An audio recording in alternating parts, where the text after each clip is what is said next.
I actually ran Crown Royal back in Manitoba.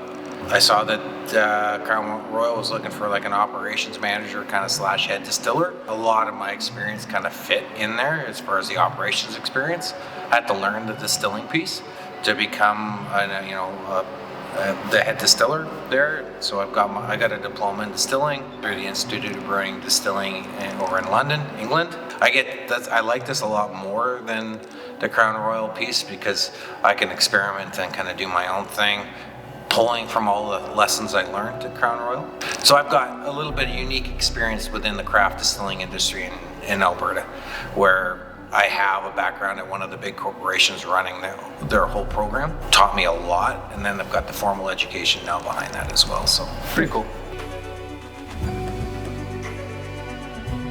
For like a lot of craft distilleries when they first open, they concentrate on their vodkas and their gins because you could sell those right away. We also have a line of unaged rye that we do, so it's our rye base, and we'll put certain botanicals in it, whether it be vanilla or apples, and create kind of unique products that way as well. They allow me to do what I like to experiment and provide a unique product to our customers. But yeah, it's an expensive proposition to get into, and you do your best with your vodka and your gin market, and try to create a following there. And then when you bring in your rums and your whiskeys, you already have that following, and it just builds upon that following. And we've done a good job of that locally, I think. So what I'm going to do is get a sample of our Kakwa Rum. So this is a used bourbon barrel. So the struggle in some of these barrels is the angel share. So that is when it evaporates. So we have a very dry climate up here. So we lose a lot more up here than most should. So I can't even grab some out of this barrel, so I'll try another one over here. This building is the old fire hall. It's a very dry building. We age quite quickly, actually. Our ullage, or angel share, people call it, is closer to around 10% a year, where when I worked for Crown Royal, we were about 4%.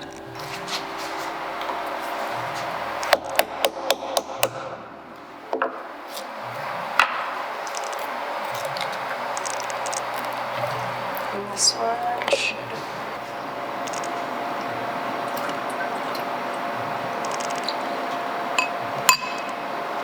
So this is a double distilled molasses. So this was made from blackstrap molasses and golden sugar. So it is a true rum. So in Canada, you actually have to have rum barreled for minimum of 1 year in order for it to be called rum. So this one is a double distilled, aged in a once used bourbon barrel as well. So you'll get hints of cocoa, molasses, golden sugar, and it will be quite smooth, especially when it's out of the barrel. So this is a Kakwa Rum, and it should be done in 1 year. We actually bring in molasses from Nova Scotia. So twice a year, we typically bring in a tote or two of molasses. Then we'll mix that with golden sugar from a refinery out in Vancouver. Now, to be called rum, everything has to be produced from sugar cane. And so we single and double distill our rum.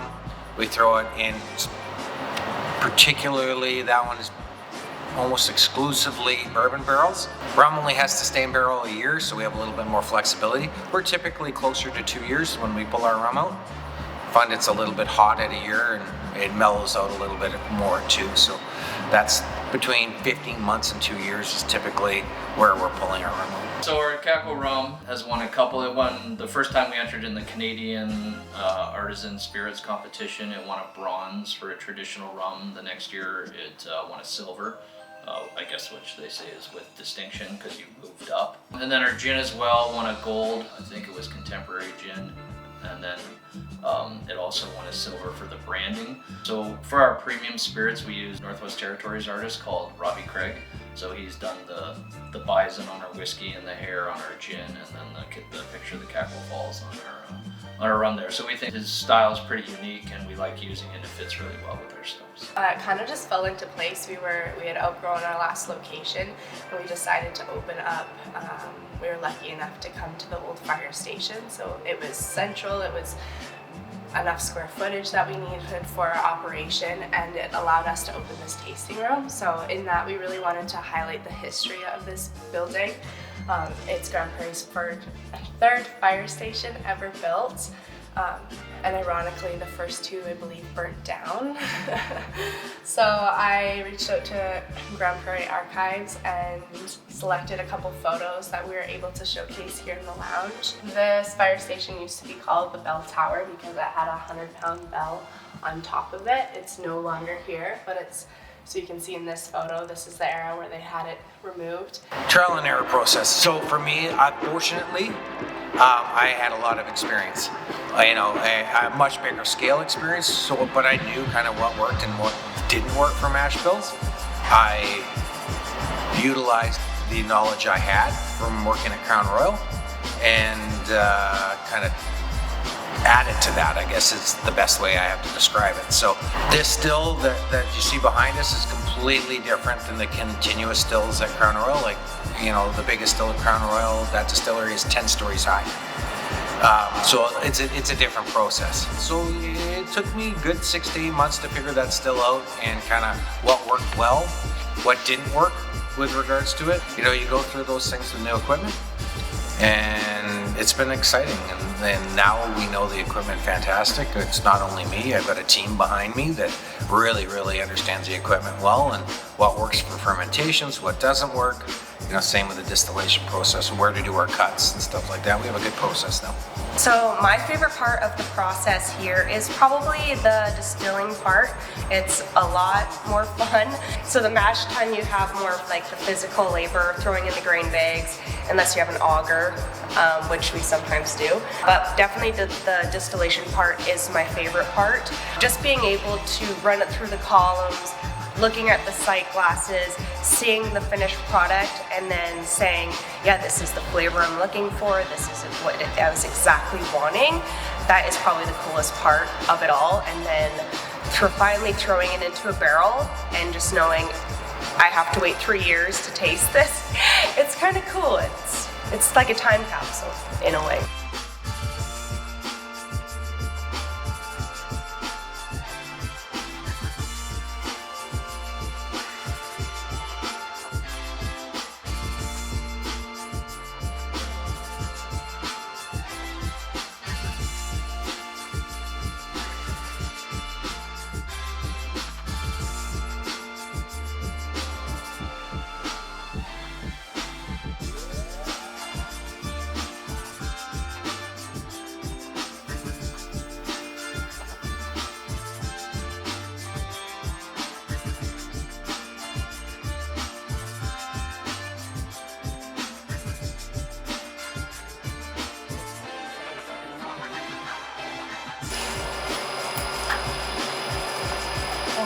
And then I just turn on my steam.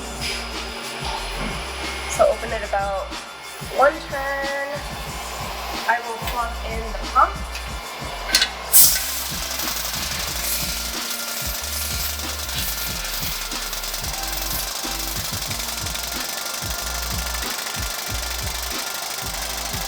So then suck whatever is in that back into the still.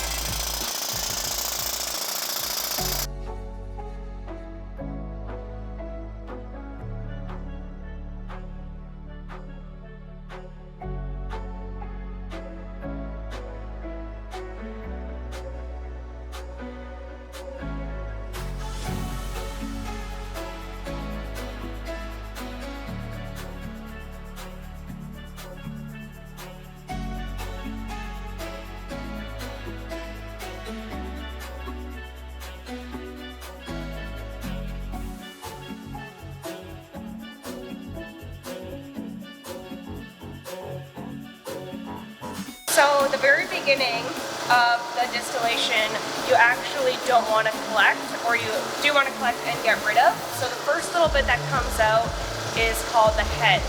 So you don't want the heads. The stuff you do want is the hearts. Just the heads and the tails we will dispose of. And then the good stuff is the hearts, which will be in the barrel. This is called our parrot, where everything comes out of. So just by looking at it, we have about 70% alcohol coming out of the still right now. And we'll usually run it down to about 40, so that will be about here.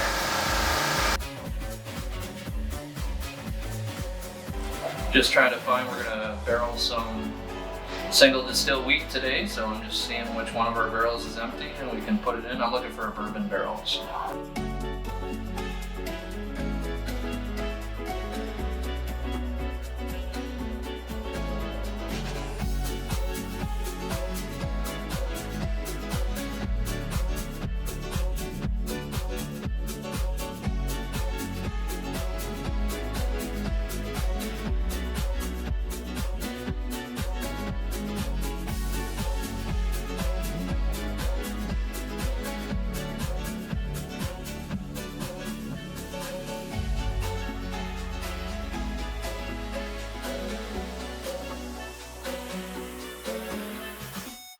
So we're pumping in a single distill 100% wheat mash, which is at about 72% or something right now. This will only fill up about 3/4 of the barrel, and then we will top the rest off with water to bring the proof in the barrel down to probably in the high 50s, low 60s, which is where we like to have our distilled spirit, the ABV, sitting in the barrel.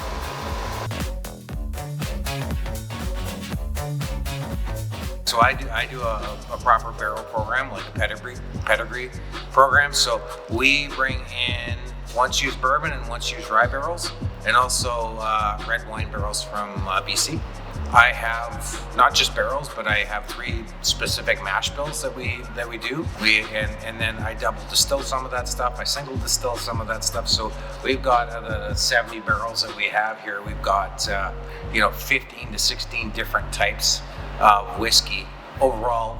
Be it be the barrel, it's the mash bill, whether it's single or double distilled, it creates a lot of variations. So we can do some really cool stuff. So we do have some of our very first barrels here from very early 2019. We'll just let them age a little longer, or we may pull them out and redistill them. We're pretty particular about how we wanted our first premium whiskey to come out, so we waited a little longer with some of our other stuff to use that instead of our very first stuff. That's the fun. You just always are tasting things and seeing how they're maturing, and then get to decide what to do with it when it comes of age.